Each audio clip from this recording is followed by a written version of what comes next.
161엔이었던 환율이 157엔까지 뚝 떨어졌습니다. 앞으로 보니까 금리가 이제 더 떨어질 것 같잖아요. 미국 네. 금리가 숏이 아니라 방향을 갖다 전환을 한 거예요. 내년 초 1월 달 정도에는 달러 원 환율은 한 1,400원까지 내려갈 것으로 이렇게 저는 생각을 하고요. 달러 엔 환율은 한 140엔까지 내려갈 것으로 보이는데, 이 환율을 보시면 N1 환율은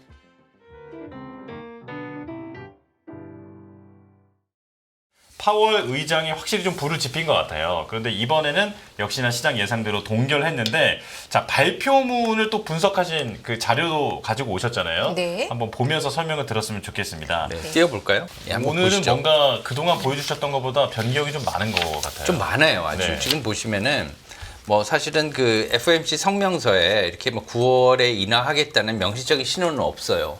없는데도 불구하고 이것들이 암묵적인 신호라고 보시면 됩니다. 왜냐하면은 지금 4개나 제가 표시를 해놨죠. 이게 보면 고용, 실업률, 인플레이션, 목표 물가, 진척 상황, 이거에 다 조금씩 영어를 바꿨습니다. 자, 보시죠. 예. 1번 고용입니다. 고용인데 6월 달에는 remained strong이라고 되어 있는데 아주 강하다. 네. 아직 강하다. 그런데 이것을 갖다가 moderated, 완화되었다. 아. 고용이 굉장히 강했었는데 이제 공이 좀 낮아진 거예요. 예, 두 번째 보시면은 이제는 실업률이에요. unemployment rate. 이제 실업률이 보시면은 remain low, 되게 낮았다. 낮았는데 moved up but remains low. 아직 뭐 낮지만 그래도 좀 올라갔다는 거예요. 아, 예. 예. 이것도 보면은 실업률이 좀 높아졌다는 거죠. 그리고 세 번째 보시면은 이제는 그 인플레이션인데, 이 인플레이션은 뒤에 가보시겠지만 이제는 작년까지는 인플레이션이 가장 큰 포커스였지만 올해는 이제 아니라는 거예요. 그래서 네. 인플레이션은 오늘 그 기자회견에서도 이제 거의 과거의 산물같이 얘기를 하더라고요. 네. 파월 의장이. 이제 고용이 포커스였습니다, 오늘. 예. 네. 실업률과 고용. 예, 이것을 갖다가 하기 위해서 이따가 보시면 듀얼 맨데이트라는 말이 나와요. 듀얼 네. 맨데이트. 그게 집어넣은 이유가 뭐냐면 이제 그 인플레이션을 갖다가 물가를 갖다 안정적으로 갖고 가는 거. 그다음에 고용을 갖다가 최대 완전 고용을 이룩하는 거. 이게 사실 어떻게 목표라는 거죠, 두 개를. 네. 이제는 그 물가가 좀 안정됐으니까 고용을, 최대 고용을 그래도 이것도 가져가면서 서로 밸런싱을 하겠다는 거예요. 그래서 지금 물가를 더 낮추려면은 고용을 갖다 포기해야 되잖아요. 네. 포기하지 않겠다는 거예요. 포기하지 않겠다는 건 뭐냐면 이제는 금리를 내릴 수 있다는 거거든요. 거꾸로 이렇게 이해하시면 됩니다. 아, 네. 네네. 예, 그래서 4번을 보시면은 이제는 그 2% 물가를 달성하겠다고 했는데, 저번 때 기억하실지 모르겠지만 6월 달에 2%를 연말까지 달성할 수 없을 것으로 확신한다고 했는데 왜 그럼 금리를 내리겠느냐 이렇게 물어봤잖아요. 네. 근데 그건 뭐냐면 지금 굉장히 통화 정책이 제약적이기 때문에 이렇게 어떻게 보면 약간의 동문서답을 하긴 했지만 네네. 여기에 답이 나와 있어요. 지금 계속해서 지난달에는 조금 진척이 됐지만 이제는 어느 정도 some further progress, 더 많은 진전이 있었다. 이렇게 네. 바꿨습니다. 그래서 네 문장을 전부 다 어떻게 보면은 금리 인하를 할 수 있는 바탕이 마련되었다. 이런 식으로 수정을 한 거예요. 이 문구를 이렇게 수정했다는 거는 의미가 있는 거죠. 예. 왜냐하면은 네. 만약에 9월 달에 내리더라도 이제 9월 달에 내리면 이제 거의 뭐 지금으로부터 한 달 반 이상 가는 거잖아요. 네. 남아있는 동안에 어차피 더 그 인플레이션은 더 낮아질 거고 고용 상황은 조금 더 안 좋아질 거니까 그때 이 문구를 바꿔놓으면 이제 의미가 있다는 거죠. 그래서 수정했다는. 네. 그러니까 이 9월에 금리 인하를 할 수 있다라는 그런 정당성 같은 걸 좀 부여하는 뭐 그런 기조라고 보면 될까요? 예, 맞습니다. 정답이에요. 그게. 네네. 예, 그래서 다음에 보시면은 1번에 보시면 정당성, 당위성을 확보하기 위한 금리 인하 분위기 조성이에요, 이게. 예, 그래서 9월 인하가 준비됐음을 FOMC에서 명시적으로 한 것에 의미가 있습니다. 네. 예, 그런데 하나 그 매파적인 문구가 아직 남아 있는 게 있어요. 예, 예, 보시면은 그 제가 이제 문장 전체를 갖고 오지는 않았는데 이거 예. 보시면 써놨어요. 뭐 does not expect to be부터 시작해서 disinflation trajectory까지 있는 건데 이게 한글이 위원회가 인플레이션 궤도에 대해서 더 큰 신뢰를 얻을 수 있을 때까지 금리를 인하하는 것이 적절하지 않을 것으로 기대한다. 이건 사실 굉장히 매파적이잖아요. 네. 근데 옛날에 오래전부터 있었던 존치돼 있던 문구인데 이거 안 없앴습니다. 저는 이걸 왜 안 없앴지? 이렇게 생각이 드는데 두 분께서는 왜 안 없앴을까요? 저는 이제 많은 이 전문가들로부터 네. 귀동냥을 했던 그런 이제 생각으로 말씀을 드려보면은 시장의 과도한 기대를 경계했다. 뭐 이거 어떻습니까? 그럴 수도 있어요. 아 그런가요? 예, 다행이네요. 왜 이것을 존치했는지는 뭐 위원들만 알겠죠, 사실은. 전무님 보시기엔 어떠신가요? 글쎄요, 이것을 갖다 두 가지 가능성이 있어요. 이것을 갖다가 과외 생각을 많이 못하고 새로운 이제 그 앞에 그 경제하고 그다음 물가, 인플레이션 그것을 갖다가 조금 조정하는 그 정도를 좀 조정하는 그것에 너무 포커스를 하다 보니까 이것을 채 잊어버리지 않았나. 아 깜빡했다. 깜빡할 수도 있겠죠, 사람이니까. 네. 근데 그러지는 않을 것 같아요, 아. 솔직히. 왜냐하면은 많이 오랫동안 이것을 생각했기 때문에 만일에 한두 달 뒤에 인플레이션이 많이 올라가요. 예, 그리고 예상치 못한 상황이 일어날 수도 있어요. 그리고 금리 인하를 못하게 됐어요.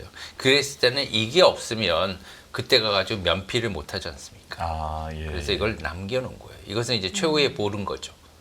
저는 그렇게 생각을 했어요. 저는 약간 다른 생각을 한 게요. 네. 지금 6월 CPI가 더 내려가지 않았습니까? 네. 그래서 5월보다 더 내려가는 이 물가 지표들을 보면서 그리고 또 7, 8월 달 숫자는 좀 더 내려갈 거라고 보고 우리가 그거를 이미 알고 있어. 알고 있는데 알고 대응하는 거니까 네. 우리한테 나중에 늦었다고 뭐라고 하지 말고 뭐 그럴 수도 있죠. 7, 8월에 뭐 데이터 좀 그렇게 나올 텐데 네. 그러고 나서 우린 9월에 천천히 예, 하겠다라는 그럴 수도 있습니다. 의미가 아닌가 이런 생각이 예, 네. 뭐 여러 가지로 해석이 가능할 것 같아요. 예, 이것은 그래서 매파적인 문구는 남아 있다. 네. 어떻게 생각할 수 있을지는 자유인데 이게 남아 있다는 건 아직도 어떠한 다른 내리지 않을 수 있는 그런 카드를 아직 갖고 있다는 거예요. 예, 그래서 저는요, 네. 사실상 이번에 그 성명서는 그래도 어느 정도 비둘기적이었지만, 뭐, 그 기자회견이라든가 전체적인 기조를 봤을 때는 그렇게 비둘기적이지 않았어요. 이번 올해 모든 FOMC는요, 파월 의장이 굉장히 비둘기적이었습니다. 네. 심지어 CPI가 1월 달에 3.1에서 뭐 3월 달 3.5%까지 올라가지 않았습니까? 그때도 비둘기적으로 나왔었어요. 예. 그렇지만 이번에는 조금 약간 많이 웃지도 않으셨거든요. 네. 예. 그래서 이런 것들을 볼 때 좀 약간 여러 가지 성명서를 이제 봤는데 이제 의사록이 나와봐야 알겠지만 좀 뭔가 다른 얘기가 있지 않았느냐 이런 생각도 할 수가 있을 것 같아요. 예를 들면 어떤 다른 얘기가 있었을까요? 위원 간에 지금 뭐 지금 이번 그 동결 조치는 만장일치였습니다. 네. 근데 아직 뭐 시기상조다 이런 얘기도 있을 수 있었을 것 같아요. 네. 왜냐하면 그 연준 뭐 지역 연준마다 좀 상황이 다 다를 수도 있고요. 이런 것들이 좀 그런 생각이 들긴 들어요. 그래서 뭐 근데 그거는 추측일 뿐이니까 뭐 예, 의사록이 나오면 그때 한번 보시죠. 네. 또 전체적인 그 기조는요. 앞으로 이제 통화 정책의 기조는 8월 20일 날 예, 그 잭슨홀 미팅에서 이제 발표가 될 것 같아요. 청사진을 얘기하기 너무 좋은 자리죠. 네. 그때는 꼭 한번 보셔야 될 것 같아요.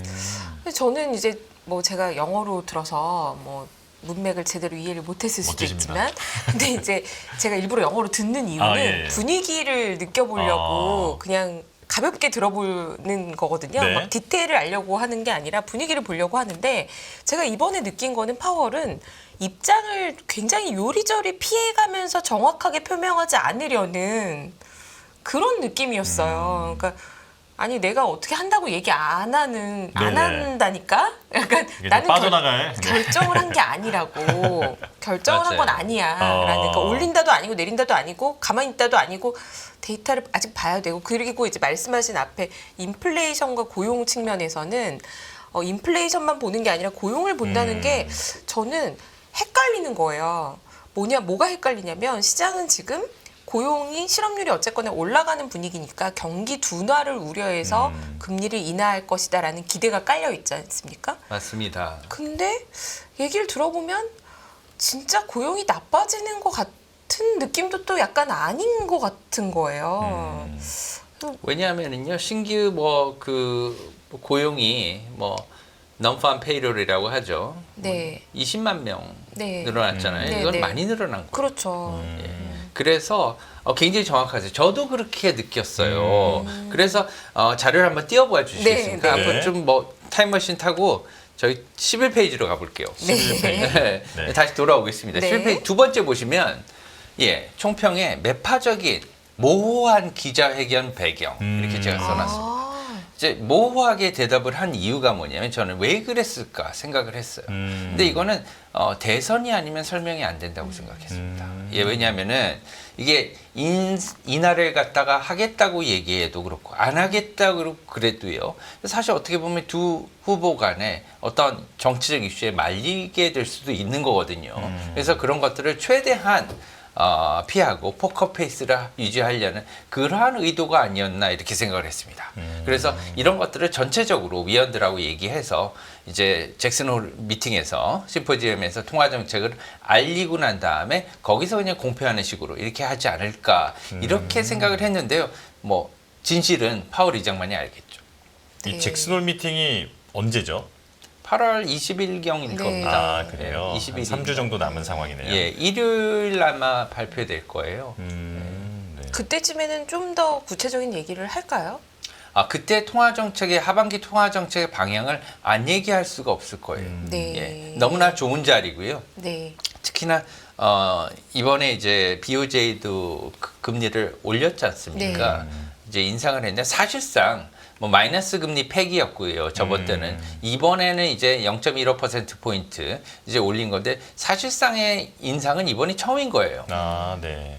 그런데 의미가 있고요. 이제 마이너스 금리를 진짜로 진정하게 이제 탈피한 이러한 의미가 있기 때문에 이제 그런 데 대해서 여러 가지 각 주요국 중앙은행 총재들과 여러 가지 뭐 의견 교환도 있을 거고요. 그리고 미국의 연준의 정책의 통화 정책에 대해서 얘기를 안 할 수가 없을 거예요. 그렇게 되면은 왜냐하면 굉장히 너무 모호해지니까요. 네네. 그 다음부터는 이제 통화 정책 방향이 뭐냐 이렇게 나올 수도 있는 거거든요. 그러면은 상하원 의회 청문회에서 아마 질문이 쏟아지게 되겠죠. 예. 예, 그것은 아마 피하고 싶을 거예요. 네. 네. 그러면 우리가 그 전무님 원래 가져오신 자료에서 다시 앞으로 넘어가서 시장의 반응과 Q&A로 이렇게 진행을 하도록 할까요? 시장의 반응은 이제 네. 그 보시면 띄워주시겠습니까? 네. 5페이지에 보시면 네, 5페이지 보시면 이제 뭐 기자회견 초기에는 더 많이 올랐어요. 네. 다우지수 1% 이상 올랐고 굉장히 많이 올랐었는데 그 이후에 약간의 매파적인 그런 기운들이 나타나요. 사람이면 이걸 느낄 수가 있습니다. 아, 네. 그래서 그런 것들 때문에 그런지 조금씩 내려갔고요. 결국에는 2% 이상 올랐던 S&P도 내려갔고요. 뭐 오늘 니케이, 뭐 샹하이 다 마이너스로 끝났고요. 코스피는 다행히 그래도 플러스 뭐 상승을 하긴 했는데 금값 같은 경우도 안전자산의 대표적인데요. 예, 좀 올랐고요. 그리고 채권 수익률 같은 경우에는 계속 하락하는 이런 추세를 보여주고 있습니다. 예, 또 재미있는 건 뭐냐면 미국채 수익률이 많이 내려가긴 하는데요. 지금 그에 못지않게 우리나라 국채 수익률도 많이 빠지고 있어요. 이게 네. 너무 많이 빠지다 보니까 지금 뭐 보시면은 미국채하고 한국채하고 원래 일반적인 경우는 미국채가 수익률이 더 높아야 되잖아요. 같은 지금 뭐 국채인데 10년물이 한국채 금리가 1% 이상 낮습니다. 네. 작년 이맘때만 해도 그렇게 차이가 안 났었어요. 네. 3.5% 포인트, 3.5% 정도에서 둘 다 이렇게 거래가 되고 있었는데 이제 미국채는 다시 올라갔다 내려온 게 지금 4%고요. 우리나라 국채 10년물은 뭐 거기서 조금 떨어진 거죠. 네. 한 0.5% 정도 떨어진 건데 이 역전폭이 계속해서 좀 늘어나다 보니까 우리나라 뭐 원화에 좀 부담이 많이 되고 있는 그런 상황입니다. 네. 다음에 가시면은 네. 네. 이제 금리폭이 이렇게 역전폭이 줄어들고 있죠. 네. 예, 줄어들고는 있어요. 지금 그 10년물하고 2년물 이건 장단기 금리 차입니다. 미국의 장단기 금리 역전이 뭐 경기 침체에 영향을 준다 이렇게 뭐 많이 얘기를 하는데요. 뭐 딱 그렇지도 않아요. 이게 왜 역전이 된 이유가 뭐냐면 단기 금리는 굉장히 높아요. 네. 단기 금리 높으면 경제 안 좋잖아요. 근데 장기 금리는 그보다 낮아요. 그러면 지금 금리가 굉장히 높다는 얘기 아닙니까? 네. 그러니까 지금 금리가 높으니까 당연히 경기가 안 좋아지겠죠. 이런 얘기예요. 그래서 그런데 지금 역전만 돼 있다고 해서 뭐 반드시 나쁜 건 아니고요. 지금은 미국 경기가 생각보다는 그렇게 나쁘진 않은데 앞으로 지금 이게 줄어들면서 장기 금리보다 단기 금리가 더 많이 빠지는 거거든요. 지금 그 빠지면서 이제 앞으로 이제 이것들이 이제 정상화되면서 장기 금리가 결국에는 단기 금리가 쭉 빠지면서 장기 금리가 단기 금리보다 높은 이런 상황이 만들어지는데 그런 쪽으로 지금 계속 가는 겁니다. 이제 네네. 기자회견을 볼게요. 예. 네. 이 기자회견은 왜냐하면 이제 이걸 하고 난 다음에 좀 잠깐만 어저께 그 BOJ 관련해서도 저희가 설명을 한 10분 15분 드리려고 합니다. 네, 네네네. 그것도 지금 굉장히 많이 관심이 많잖아요. 그렇죠. 그것들을 제가 갖고 왔으니까 그거 마저 하고 마치는 걸로 이렇게 하기 때문에 네, 네. 좀 빨리 가보겠습니다. 예. 네. 이제 기자회견도 굉장히 재밌는 것들이 여러 개가 있었는데 첫 번째는 이제 그 한국계인지 중국계인지 기자 제가 모르겠는데요. 동양계더라고요. 근데 50bp 인하 가능성이 있는지 질문했습니다. 네. 그 여기자분이. 네. 그랬더니 이렇게 위를 보시더니 나 그런 거 생각 안 하고 약간 있어. 절레절레. 예, 네. 아직은 우리의 생각이 없어. 그런 식으로 대답을 한 것 기자를 같아요. 직접 보지도 않고 이렇게 보더니 나 그런 거 생각 안 하고 있어 이렇게 네. 얘기를 하더라고요. 생각하고 싶지 않아. 뭐 약간 이런 그런 건가요? 거겠죠. 네. 사람을 안 보고 위에 보면 이게 생각하고 싶지 않다는 거잖아요. 질문을 엄청 많이 받았던 게 아닐까요 그동안? 네. 모르겠습니다. 네. 그래서 현재로서는 결론은 뭐 생각하지 50bp는 우리가 현재로서는 생각하지 않고 있다 이렇게 답변했습니다. 네, 이거 50bp를 인하한다는 건 그만큼 경기가 생각보다 빠르게 둔화된다라는 걸 시사한다고 봐야 되기 때문에 아직은 그렇게까지는 보지 않아. 라는 답변이 아니었을까 뭐 그럴 수도 있을 것 같습니다. 싶어요. 네. 예. 그리고 이렇게 인하할 수 있는 분위기가 조성된 구체적인 이유에 대해서요. 네. 굉장히 상세하게 네. 설명을 했습니다. 네. 이것을 네. 갖다가 굉장히 상세하게 설명하는 것은 사실은 다음번에 인하하기 위해서 미리 이렇게 포석을 까는 거잖아요. 네. 그래서 그런 측면에서는 또 약간 비둘기적이긴 했어요. 뭐냐면은 물가 상승률이 하락하고 있다. 예, 추세적으로 계속해서. 그리고 고용에 대해서는 너무나 많이 얘기를 했는데요. 오늘 그 밸런스가 정상화하고 있다. 노멀라이제이션이라는 단어가 오늘 많이 나왔습니다. 네. 그리고 성장률 아직도 좋지만 조금씩 냉각되고 있다. 이렇게 세 가지를 언급을 했습니다. 그리고 네. 9월 인하와 관련해서 대선에 관해서도 이거 꼭 한 번씩 그 질문이 나오더라고요. 네. 이번에도 나왔습니다. 네. 예, 어떤 기자가 그 9월 인하 때 정치적인 상황을 고려할 것이냐 이렇게 얘기를 했습니다. 그리고 네. 스페시픽하게 구체적으로 트럼프 대통령이 그것을 하지 하지 말라고 말라고 하는데. 예, 그렇죠. 하는데 네. 할 것이냐 네. 아마 조금 너무 직선적인 질문이라서 그러니까요. 네. 근데 뭐 단언컨대 그런 일은 없다. 이번이 내가 4번째 대선을 맞이하는 것에 한 번도 그런 적이 없었다. 이렇게 얘기하면서 특히나 그 연준은 대선 후보들의 정치적인 성향을 고려할 필요가 없는 non-profit organization이다. 이렇게 얘기를 했어요. 그리고 게다가 더 나아가서 인하 여부를 아직 결정하지도 않았다. 예, 거기서 끝났습니다. 네. 근데 되게 원칙적인 얘기만 하는 느낌이었고, 네. 중간에 뭐 약간 그런 뉘앙스가 있었던 것 같은데, 물론 대선 이후에 뭐 정책이 뭐 경제 영향을 줄 수도 있겠지만 그걸 예측하는 기관이 아니다 우리는 뭐 이런 맞아요. 얘기를 하면서 우리는 숫자를 보는 거지 폴리티컬한 거를 우리의 모델에 넣고 있지 않다던가 뭐 약간 그런 식의 얘기를 하는 게 굉장히 원칙적인 얘기만 하는 느낌이더라고요. 근데 저희들은 잘 모르지만 네. 대부분의 아마 그 뭐 각 지역은행 총재들이 양당에 소속이 돼 있을 거예요. 네. 예, 그렇기 때문에 정치적인 영향을 고려가 안 될 수가 없을 상황이에요. 예, 그렇기 때문에 그런 측면에서 파월 의장 자신도 매우 조심스럽지 않을까 이렇게 생각을 하고요. 네. 그런 고려가 전혀 없다 그러면은 좀 약간 이해가 안 될 수도 있죠. 네. 예, 그렇기 때문에 10월 달에 만약에 9월 달에 만약에 인하가 안 된다, 인하를 안 한다고 생각하면 그것은 정치적인 고려 때문에 그랬을 것이다 라고도 생각할 수 있을 것 같습니다. 네. 내 일자리가 걸려 있어 이런 질문을 여기서 하지 마 이런 의미가 좀 있지 않았을까. 임기 보장을 받으려면. 네, 그래서 굉장히 교과서적인 멘트만 하지 않았나 이런 생각이 좀 드네요. 그러니까 잘 설명해 주셨네요. 네. 자, 이제 또 4, 5, 6번에 또 질문이 네. 있는데 다 중요한 것 같습니다. 네. 고용 상황이 균형에 이르렀다고 했는데 왜 긴축 정책을 지속하나? 이 질문에는 뭐라고 대답을 했나요? 그러니까요. 고용 상황이 균형에 이르렀대요. 그래서 추가적인 고용 시장의 냉각을 나는 전혀 원하지 않는다. 확실하게 얘기했습니다. 맞습니다. 네. 예, 이게 굉장히 중요한 말이었는데요. 고용 시장이 추가 냉각을 필요하지 않으면 지금 당장 내려야 되는 거잖아요. 네. 근데 왜 지금 안 내리니 이겁니다. 예, 그랬더니 뭐 앞으로 계속해서 정상화가 진행 중이다. 그리고 뭐 급속하게 안 좋아질 가능성을 염두에 두고는 있다. 그래서 그것을 계속 모니터링하고 있다. 이게 답변이 되나요? 근데 거기에 대해서 네. 잘 굉장히 이제 모르겠어요. 답변을 회피하고 싶은 느낌이 좀 들죠. 하여튼 네. 그렇게 됐습니다. 네. 예. 그리고 5번째는 지금 왜 인하를 안 하니 이렇게 물어봤는데 정상화가 또 계속 진행 중이래요. 이제 쿨링을 원하지 않는다고 했는데 또 정상화는 계속 진행 중이랍니다. 네. 그리고 4%, 4.1% 원래는 4%라고 나왔는데 이제 최근에 4.1%로 이렇게 정정이 됐죠. 네. 더 높아졌습니다. 4.1% 상당히 높은 거예요. 올 초에 미국의 실업률이 3% 중반대였거든요. 네. 근데 지금 이게 6월 말 기준 4.1%면 많이 올랐는데 이것을 아직도 역사적으로 매우 낮은 수준이다. 또 이렇게 얘기를 했습니다. 그리고 이게 굉장히 중요한 말인데요.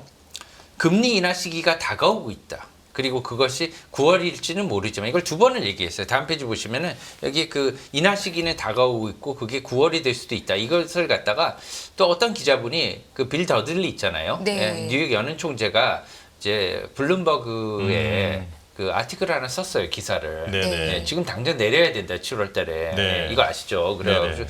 이거에 대해서 질문을 했는데 여기에 대해서 어떻게 생각하느냐 그랬더니 직접적인 생각은 회피하면서 이렇게 얘기를 했습니다. 인하 시기가 다가오고 있다.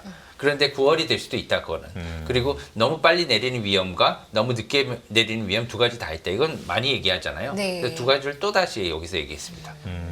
카피 앤 페이스트. 네. 근데 확실히 이번에는 경기 둔화가 뭔가 다가오긴 다가오는데 아직 충분히 둔화되지는 않았고 뭔가 물가 쪽보다는 어쨌거나 실업률과 경기 둔화 쪽의 방향을 바라보면서 우리가 지금 준비하고 있어. 이런 느낌이 좀 더 들기는 하는 것 같아요. 네. 맞습니까? 그래서 그런 것도 있어요. 그래서 총평으로 바로 넘어가 볼까요? 네. 한번. 네. 그래서 보시면은 성명서 변경이 많이 이루어졌잖아요. 우리가 본 거는. 그래서 9월 인하를 강력히 시사하는 증거긴 합니다. 이게. 네. 그것은 이제 인정을 하긴 해야 돼요. 네. 네. 9월에 인하할 가능성은 굉장히 높은 거죠. 네. 이제 7, 8월 달 계속해서 이런 추세로 가고 큰 변동이 없다면 큰 변화가 없다면 인하는 되는 거예요. 지금. 그런데 최근 기자회견 중에서 가장 매파적인 건 또 사실이었습니다. 예. 큰 어떻게 보면은 그 힌트를 주지 않으려고 굉장히 노력하는 그런 측면 그리고 어떻게 보면 구체적인 답변을 회피하려는 거 네. 이것은 예를 들면은 뭐 열매 의원님도 느끼셨다 그랬잖아요. 그런 것들을 좀 많이 느꼈어요. 그래서 정치적인 어떠한 그 인상을 주지 않으려고 그러는지 굉장히 어떻게 보면은 좀 그 드라이한 네. 그런 대답들이 많았던 걸로 생각해요. 그래서 답변에 대해서 충분히 답변이 안 된 질문에 대해서 네. 이런 것들이 많아서 조금은 아쉬웠습니다. 예. 그리고 오늘 답변도 기자회견도 좀 짧았어요. 한 40분 정도 네. 정도밖에 평소에는 좀 훨씬 더 길게 하나요? 보통 한 50분 이상 하는 걸로 이렇게. 조금 네. 짧게 한 것도 네. 그것도 메시지가 있을 것 같다. 네. 예, 그래서 9월 인하에는 무게를 두고 있습니다. 왜냐하면은 그 인하에 무게를 두는 건요 한 몇 가지가 있는데 첫 번째는 제가 여기 적어놨어요. 한번 띄워주시겠습니까? 네. 네. 예. 최근에 실업률의 상승을 인정했어요. 예, 상승을 인정을 하고요. 이게 뭐냐면은 그 성명서 자체에서 실업률의 상승을 인정했고 또 성명서 자체에 듀얼 맨데이트라고 집어넣었어요. 제가 아까 그것을 이제 너무 길어서 안 넣긴 했는데 이 복수 의무를 넣었다는 건 뭐냐면 완전 고용, 물가 안정뿐만이 아니라 완전 고용에도 똑같이 주의를 기울이고 있다 이 말이거든요. 두 가지 다 목표라는 얘기예요. 예, 그러면은 고용도 중요하다고 자기가 생각하는 거예요. 고용을 중요시하려면 인하를 해야 되잖아요. 거기에 지금 듀얼 맨데이트 그걸 위해 이게 들어간 거예요. 새로운 단어가. 예. 네. 그래서 이 두 가지 때문에 금리 인하에 대한 희망을 살려두었다 이렇게 저는 생각을 합니다. 네. 네. 그래서 9월의 인하에는 무게를 두고 있다. 그렇지만 완전하게 어떻게 보면 힌트를 안 주려고 굉장히 노력을 많이 했어요. 네. 그러니까 이제 정리를 하자면 9월 인하 가능성은 확실히 높아 보이는데 하지만 어떤 신호를 주지 않기 위해서 굉장히 조심스럽게 기자회견을 했다. 네. 네. 이렇게 정리를 할 수 있을 것 같고요. 그리고 말씀하신 대로 이제 시간 배분을 해야 될 것 같아요. BOJ로 넘어갈까요? 네. 넘어갈까요? 사실 출연하신 많은 출연자분들께서 미국이 금리 인하 시그널을 확실히 주기 전까지는 일본이 어떤 BOJ가 어떤 의사표명을 해도 엔화가 다시 강세로 전환하기는 어려울 것이다. 이런 얘기를 출연자분들이 많이 하셨어요. 네. 그런데 딱 공교롭게도 같은 날 이게 이제 BOJ가 결국에는 금리 인상을 하면서 최근에 엔화가 굉장히 많이 올랐더라고요. 네, 환율이 많이 떨어지고 엔화가 강세가 됐죠. 네. 예, 한번 보실까요? 네. 띄워주시면 보겠습니다. 네, 이제 BOJ 이게 뭐 결과적으로는 이제 0.15% 포인트 올렸습니다. 그래서 네.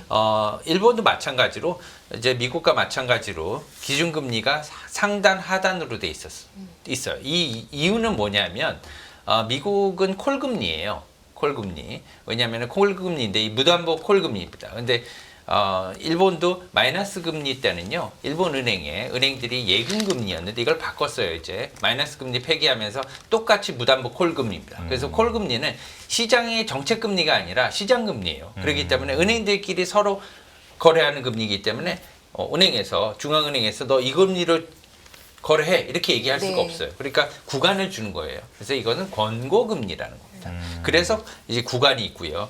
그래서 사실은 지금 BOJ도 권고 금리예요. 그래서 저번 때까지는 0%에서 0.1%였는데 0.15% 포인트가 올라서 이제는 0.15%에서 0.25%로 이렇게 오른 거죠. 예, 그래서 정책 결정에 있어서 저희가 두 가지 페이퍼를 갖고 나왔어요. 이게 뭐냐면 결정 내용인데요. 첫 번째는 뭐냐면 한자로 이렇게 써 있는데 이게 뭐냐면 금융시장 조절 방침의 변경이라는 거예요. 이게 뭐냐면 그 우리나라 통화 정책 방향을 바꾸겠다는 거예요. 단기 시장에 OMO라고도 하는데요. 이제 통화 정책을 변경을 하는데 단기 시장 금리를 이렇게 조절하겠다는 겁니다. 그래서 단기 시장 금리를 그러면 어떻게 조절을 하느냐? 보시면 이제 그 단기 금리를 이제 뭐 콜 금리를 이제 올리겠다는 거죠. 그래서 네. 뭐냐면 지금 현재 이거는 어떻게 현재에서 그 일본판 점도표예요. 왼쪽이. 아, 네. 예, 일본판 점도표입니다. 그래서 이제 일본의 그 위원들 있잖아요. 참가한 그 중앙은행 위원들이 자기가 2024년, 2025년, 26년에 예측하는 그런 뭐 금리를 써놓은 겁니다. 여기. 네. 그래서 올해는 이제 실질 GDP가 0.6% 오를 것이고, 그다음에 내년도에는 1% 이렇게 오를 것이다 이렇게 생각을 하는 거죠. 예, 그리고 두 번째는 이제 소비자 물가 CPI예요. 이건 이제 신선식품을 제외한 2.5% 이렇게 나온 거고요. 세 번째는 소비자 물가가 신선식품과 에너지까지 제외한 겁니다. 근데 뭐 올해는 에너지 가격이 그렇게 높지 않다고 이렇게 생각하겠죠. 그래서 지금 이렇게 된 거고요. 그렇기 때문에 이 전망치에 따라서 제 맨 밑에 보면요. 이 전망치에 따라서 다음 페이지와 같이 조절하겠다는 거예요. 조정하겠다. 근데 조정한 게 뭐냐면 단기 금리를 아까 말씀드린 바와 같이 이제는 일본의 기준금리가 오버나이트 콜금리라고 그랬잖아요. 일일물 오버나이트 콜금리입니다. 은행들 간에 서로 빌려주는 네. 시장금리로 변했어요. 이게 0.15% 더 올라서 0.25%로 이제 올려서 인상한다는 겁니다. 간단하죠? 네. 예, 단기금리, 무담보 오버나이트 콜. 네. 그래서 그런데 밑에 보시면은 여러 가지 이것도 지금 문제점이 많기 때문에 일본 지금 금융시장도 이렇게 어떻게 단서 조치를 써놨어요. 그래서 실질금리는 지금 현재 지금 일본의 그 실질금리가 아직도 마이너스입니다. 네. 왜 그러냐면은 그 금리는 뭐 10년물 기준 국채 제집이 국채 기준 뭐 1%를 넘긴 했는데 인플레이션 네. 그리고 여러 가지 이자가 없는 거 이런 것들을 감안하면은 지금 아직까지 실질 수익률이 투자자 입장에서는 마이너스거든요. 네. 그래서 그것들을 갖다가 의식해서 지금 아직은 완화적인 금융 환경을 유지할 것이다. 네. 그리고 금리를 갖다가 이렇게 올려요. 올리면 어떻게 되느냐 하면은 나중에 이제 시장 금리도 더 오르겠죠. 일본의 이자 부담도 더 늘어나게 됩니다. 네. 예. 그래서 그런 것들을 여러 개를 생각해서 이렇게 단서를 많이 덜어 놓았습니다. 그래서 앞으로 지속적으로 기준금리는 인상할 것이다. 하지만 완화의 정도를 앞으로 경제 금융 상황에 따라 조정할 것이다. 이렇게 단서 조항을 달아놨고요. 이제 두 번째는 뭐냐면 아까는 단기 금리를 조절한 거라면 이건 장기 금리예요. 그래서 네. 장기 국채 매입 옛날에 뭐 YCC 정책이 있었잖아요. 네. 이게 그겁니다. 그래서 보시면은 2026년까지 이제 장기 국채 10년물 국채를 지금 이제 매수를 해주고 있어요. 이게 뭐냐면 일본 뭐 국채를 사주는 기관들이 거의 없어요. 지금 금리가 낮기 때문에. 네. 근데 지금 이것을 갖다 일본은행이 주도적으로 이제 이걸 사주고 있는 거죠. 그래서 시장이 돈을 풀고 있는 겁니다. 그렇죠. 예, 그래서 1월 달, 2월 달에는 이제 그 뭐 모기지채 이런 것들을 이제 사는 걸 중지하겠다고 이렇게 얘기했잖아요. 근데 네. 아직까지도 국채를 많이 사주고 있어요. 근데 사주니까 어떤 일이 있냐면 이제 중앙은행이 계속 사주니까요. 사주니까 뭐 수요가 많은 것으로 이렇게 되잖아요. 수요가 많기 때문에 금리가 계속 낮아요. 네. 국채 금리가. 근데 네. 일본은 사실상 금리를 올리고 싶잖아요, 지금. 그렇죠. 금리를 올리고 싶으려면 이걸 덜 사줘야 되는 그렇죠. 거거든요. 그래서 덜 사주겠다는 거예요. 그래서 앞으로 금리를 올리겠다.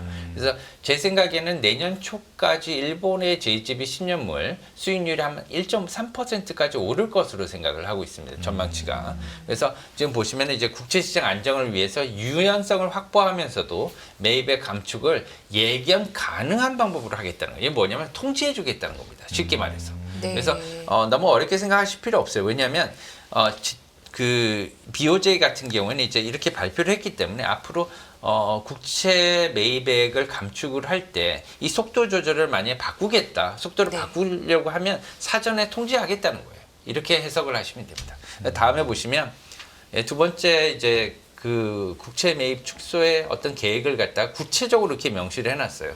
근데 왼쪽을 보시면요, 이건 월별 매입 예정이익입니다. 줄어들고 있죠, 이렇게. 네. 그래서 계속해서 조금씩 이제 감축해 나가겠다는 겁니다. 이제 국채를 사주는 거를. 네. 그러니까 국채 매입을 갖다가 줄여 나가면 어떻게 되느냐? 국채를 사는 수요가 줄어들잖아요. 그러면은 금리를 더 주고 발행을 해야 돼요. 네. 예, 그러면 일본 재무성은 국채를 찍을 때 더 금리를 많이 주고, 근데 이걸 찍어야 되는 거죠. 네. 이제 앞으로 재정적인 부담이 더 늘어나게 되는 겁니다. 그래서 근데 이제 속도 같은 경우에는 매 분기에 4천억 엔, 예, 우리나라 돈으로 뭐 한 4조 원 정도 되네요. 이 정도씩 분기마다 줄여 나가서 지금 현재 5.7조 엔 정도 월 매입을 하고 있는데 이제 이것을 갖다가 이제 분기별로 4천엔씩 감축을 해서 26년 4월에는 2.9조 엔까지 이렇게 월 매입액을 줄여 나가겠다. 여기서 가장 재밌고 그 특이한 건 뭐냐면 이건 예측을 못했는데 우리가 중간 평가를 하겠다는 거예요. 네. 예, 이것을 2025년 6월 달에 이게 되게 이제 특이한데요. 이때 중간 평가를 어떻게 할지는 두고 봐야 되겠지만 하여튼 이것을 해본다 그러고요. 오른쪽에 보시면은 BOJ JGB 보유고 잔액이 나와 있습니다. 예. 지금 현재 이제 JGB 보유고 잔액이 일본 그 BOJ가 한 60% 갖고 있다고 해요, 시장에. 근데 네. 지금 보시면은 한 7%에서 8% 이렇게 감축을 하는 효과가 나타날 것이다. 이렇게 얘기를 하고 있습니다. 현재는 지금 600조 엔이 조금 덜 돼요. 예, 우리나라 돈으로 약 뭐 한 5천 몇백 조 정도 되네요. 네. 예, 그 정도 되고 있습니다. 질문이 있습니다, 전무님. 예. 이게 일본이 금리를 올린 것은 그러니까 엔화도 너무 약세로 갔으니까 엔화 가치를 조금 올리고 그리고 뭐 그렇게 이제 약간 긴축 모드로 간다라는 거잖아요. 네. 그런데 앞서 말씀하신 것처럼 여전히 실질 금리는 마이너스니까 완전한 긴축이라고 보기도 좀 애매하고 지금 그 BOJ가 매입 속도를 지금 이렇게 하겠다라고 했는데 점점 적게 사겠다.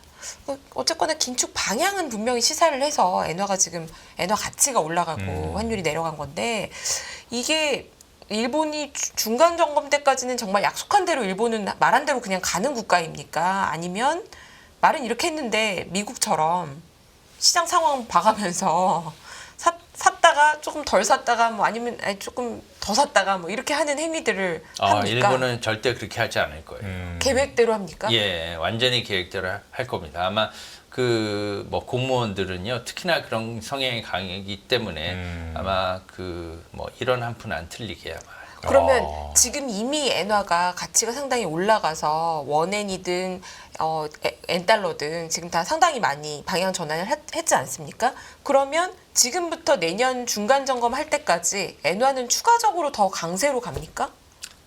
그것 때문에 제가 갖고 왔어요, 여기. 띄워주시면. 네. 지금 그 최근에 1개월 달러엔 환율이요, 이렇게 네. 많이 떨어졌고요. 지금 오늘 기준 달러엔 환율이 150엔이 깨졌습니다. 새벽에 149엔 뭐 때로 내려가긴 했는데 이제 장중에는 150엔으로 오전 중에 올라갔거든요. 다시 오후에 내려갔어요. 네. 그렇기 때문에 추가적으로 강해졌고요. 이 두 가지 원인이 뭐냐면 원인이 되게 중요해요. 뭐냐면 BOJ의 적극적인 환율 방어 때문에 이렇다. 금리 인상 때문에 그렇다. 사실은요. 그 헤지펀드 매니저들이나 저희들이나 일본 BOJ는 무섭지 않습니다. 0.15%포인트 올리는 게 무섭겠습니까? 솔직히. 그렇지 않아요. 그렇지만 무서운 건 두 가지가 있어요. 이 2번, 3번에 제가 빨간색을 네. 왜냐하면 가장 무서운 건요. 미국 연준의 금리 인하예요. 네. 예. 이게 보시면 이제 그 제가 저번 때도 말씀을 드렸는데 달러엔 환율은 뭐에 가장 동조화하냐면 미국 단기 국채 금리에 연동한다고 말씀을 드렸잖아요. 네. 왜 그러냐면은 엔화의 아킬레스건은 금리가 없다는 거였잖아요. 금리가 네. 지금 이제 굉장히 낮잖아요. 아직까지도 낮지 않습니까? 그러니까 같은 안전자산인데 미국 달러와 엔화는 그럼에도 불구하고 같은 안전자산인데 엔화는요 금리가 없어요. 네. 근데 달러는 좀 더 안전자산인데 금리가 높아요. 그럼 어느 자산을 사겠습니까? 매력도가 다른 거죠. 네. 그래서 매력도가 없어서 안 사는 거예요. 그러다 보니까 환율이 이렇게 높았는데 이제 생겼네. 그런데 앞으로 보니까 미국의 매력도가 떨어지겠네. 금리 인하를 하니까. 그러면 차이가 줄어드는 거죠. 네. 이게 가장 커요. 예, 금리 인하를 한다 했다가 이제는 진짜 하겠네 이렇게 생각하니까 그게 첫 번째. 두 번째는 뭐냐면 트럼프 효과도 있어요. 이것도 강합니다. 그냥 트럼프 효과는 어떤 의미에서 어떤 일본 엔화의 상한선을 딱 정해준 거나 다른 의미 없어요. 왜냐하면 이분은 또 한다고 하면 하시잖아요. 네. 네. 근데 일본이 환율 방어를 할 수는 있어요. 왜냐하면 뭐 돈을 뭐 찍어내거나 아니면 부채를 늘려서 하는 수밖에 없겠죠. 그런데 그런 것들을 하면 할 수 있는데 이제 최근에 그러한 일본의 그 엔화 약세를 일본 기업들이 특혜를 본다고 언급을 했지 않았어요. 예, 이런 것들 때문에 그때부터 시작해서 161엔이었던 환율이 157엔까지 뚝 떨어졌습니다.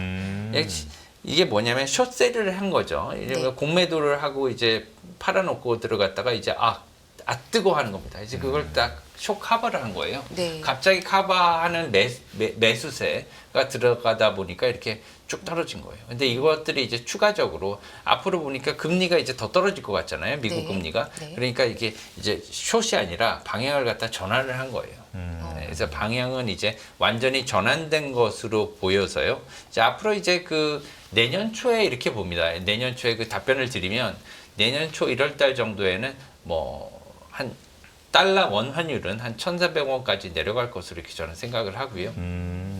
달러 엔 환율은 한 140엔까지 내려갈 것으로 보이는데 이 환율을 보시면 N1 환율은 한 910원 정도로 이렇게 올라갈 가능성이 있다고 봅니다. 네. 그 방금 마지막에 환율 좀 얘기를 해주셨잖아요. 네. 환율 전망만 조금 더 자세하게 말씀해 주실까요? 그러면 이 19페이지를 보실까요? 네네네. 네. 그래서 저번 제가 그 6월 FOMC도 여기 보시면 전망자를 이렇게 써놨었잖아요. 그때 이제 7월, 10월, 1월, 4월 이렇게 기준으로 해놨었는데 좀 떨어지는 이렇게 추세를 맞추긴 했는데 조금 더 빨라질 것 같아요. 제가 그래서 좀 미세하게 조정을 했어요. 예, 그래서 뭐 7월부터 9월까지는 종전엔 1370을 중심으로 왔다 갔다 할 것이다 이렇게 생각을 했는데 한 1360을 기준으로 이렇게 움직일 것으로 전망을 했고요. 이제 하반기에는 하반기에도 조금 더 떨어져서 이제 1,300원부터 1,360원까지 이렇게 내려갈 것이다. 좀 빨리 이렇게 내려갈 것이다. 이렇게 보고 있습니다. 내년 초에는 이제 1,300원대를 중심으로 하는 그런 환율을 전망할 수 있지 않을까 이렇게 예상을 하고 있고요. 특히나 이런 그 예상은요.